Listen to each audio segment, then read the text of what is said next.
Magandang umaga po sa ating lahat. Narito ang latest weather update ngayong araw ng Martes, July 30, 2024. Unahin po muna natin yung ating latest satellite image.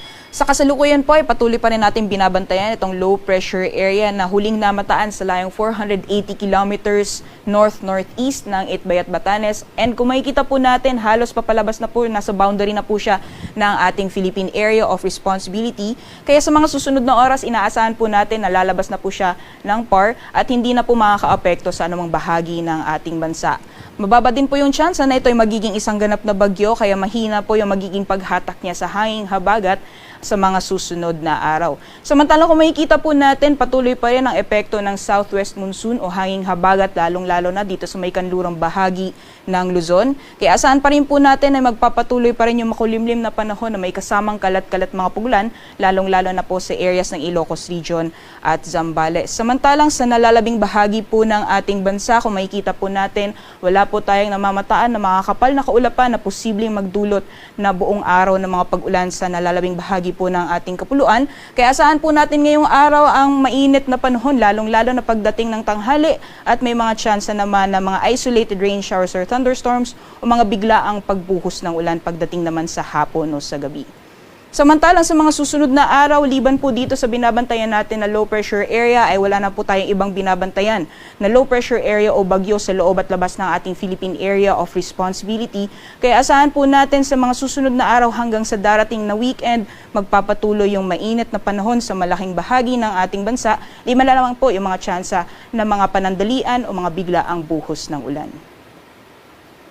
Gaya po ng nasabi natin, sa magiging lagay ng panahon dito sa Luzon, patuloy pa rin yung epekto ng southwest monsoon sa may kanlurang bahagi ng Luzon. Asahan po natin ang maulan na panahon sa Ilocos Region, pati na rin sa Zambales. Samantalang sa nalalabing bahagi naman po ng Luzon, mainit po pagdating ng tanghali, pero pagdating naman po sa hapon o sa gabi, may mga chance na makakaranas po tayo ng mga isolated thunderstorms. Although yung areas po dito sa may western section ng Luzon, dyan po sa ilang bahagi ng Cordillera, sa Central Luzon.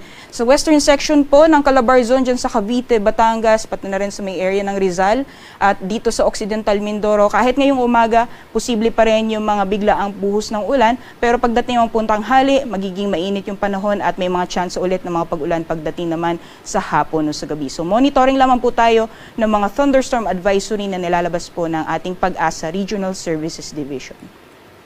Sa agwat naman po ng temperatura ngayong araw sa mga piling syudad dito sa Luzon, for Lawag, pati na rin sa Tugigaraw, Legazpi at dito po sa Metro Manila, maximum temperatures po natin naaabot ng 32 degrees Celsius, para naman sa Baguio nasa 17 to 22 degrees Celsius at 24 to 31 degrees Celsius naman para sa Tagaytay.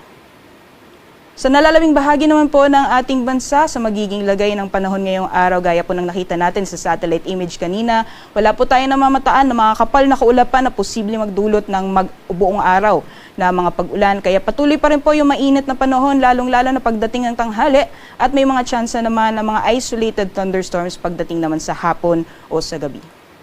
Para naman po sa agwat ng temperatura para sa mga piling syudad ng Palawan, Visayas at Mindanao, para sa Calayan Islands at Puerto Princesa, maximum temperatures po natin naabot ng 32 degrees Celsius. Para naman sa mga piling syudad dito sa Visayas, for Iloilo at Cebu, maximum temperatures po natin naabot ng 32 degrees Celsius. 25 or 26 to 31 degrees Celsius naman para sa Tacloban. Dito po sa Cagayan de Oro, maglalaro mula 26 hanggang 32 degrees Celsius. 32 degrees Celsius maximum temperatures din para sa Davao. At para naman sa Zamboanga, agwat ng temperatura ay maglalaro mula 25 to 33 degrees Celsius. Para naman po sa kalagayan ng ating karagatan, wala po tayong gale warning sa ngayon, banayad hanggang sa katamtaman ng mga pag-alon ang mararanasan sa ating mga karagatan, kaya malaya pong makakapalaot yung ating mga kababayan na may mga maliit na sakyang pandagat. Ngayong umaga si Haring Araw ay sisikat ng 5:39 AM at lulubog mamayang 6:26 PM.